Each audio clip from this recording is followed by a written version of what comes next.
자, 마지막 키워드입니다. 의사와 검사입니다. 어떻게 보면 많은 젊은이들이 그리고 청소년들이 선망하는 직업이죠. 근데 의사와 검사가 나왔어요, 키워드로요. 자, 보겠습니다. 먼저 의사입니다.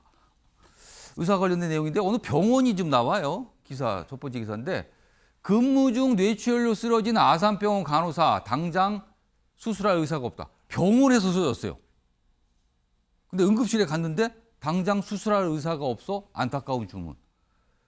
아산병원에서 일하다가 쓰러져서 아산병원 응급실에 있다가 서울대병원으로 또 이송이 됐대요. 근데 뭔가 상황이 나빠진 거죠. 안 좋아졌어요. 그래서 결국은 안타까운 죽음입니다.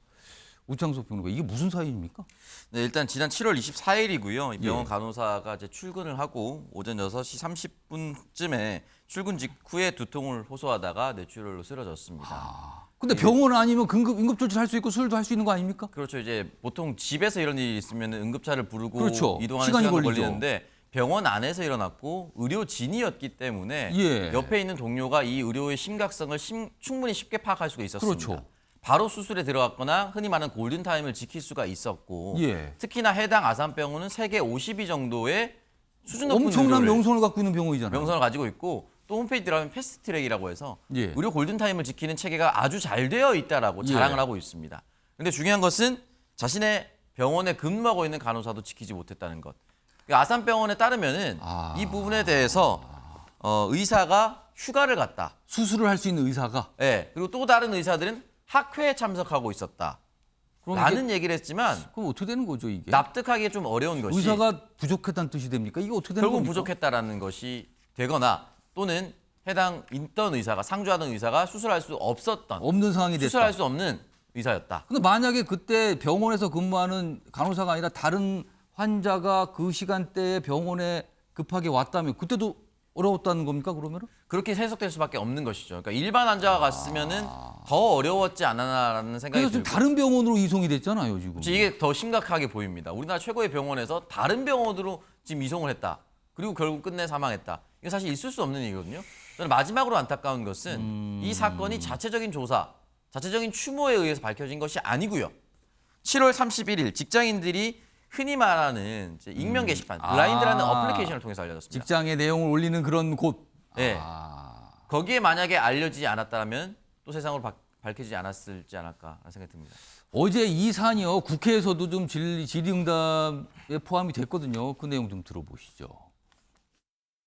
상급 종합병원이라고 하는 최대 규모의 아산병원에서 이질경의 의료 환경이 있었다는 것이 이게 보건 책임자로서 이게 있을 수 있는 일이라고 생각해요? 조사도 알고 있기는 해요. 예, 알고 있습니다.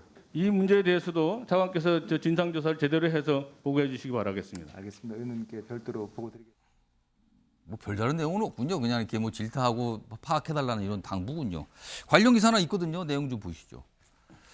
여기 보시면 의대 정원 17년째 동결에 생긴 일들. 그러니까 정원에 그러니까 의사들은 일이 엄청나게 경무에 시달리고 물론 뭐 수입은 늘지만 근데 뭐 간호사 수입보다 상당히 많이 늘었고 그리고 의료 수요가 폭증하는데 의사 증원이 안 되고 있다. 17년대 안 돼서 3,000명대를 유지하고 있다는 거죠. 이거 이대로 되겠느냐 지적하는 내용입니다.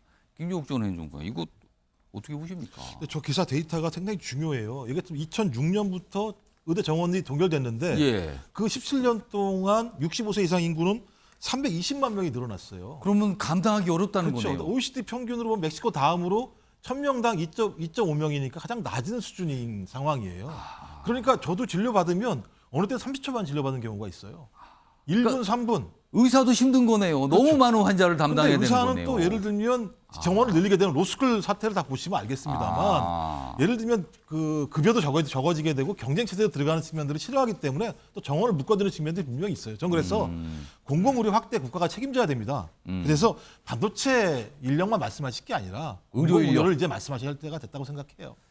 그래서 좀 늘려야 되는 거 아니냐 뭐 이런 취지를 담은 기사입니다. 자, 한번 이번에는 검사 얘기 좀 해보죠. 뭐 시간이 많지 않아서 좀 속도감 있게 진행해 보겠습니다. 경찰대보다 판검사 직급 인플레가 더 불공정. 경찰대 왜 7급 상당 경위로 바로 가느냐 이거 지적인데 판검사는 3, 4급으로 시작한다는 거예요. 다음 기사 보겠습니다. 이게 계속 지적됐었죠, 그동안도. 여기 보시면 판검사 첫 월급은 일반 공무원, 그러니까 5급, 고시 붙은 5급보다 26% 많다. 왜 그런 겁니까? 이렇게 물어보고 있어요. 그리고요.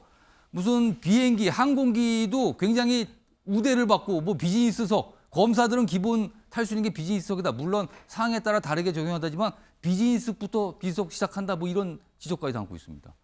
최인정 변호사, 이거 그동안 지적 많았는데 이거 바뀔 수 있습니까? 바뀔 필요성은 저도 충분히 공감합니다. 예. 다만 그 전 의회부터 검찰총장은 이게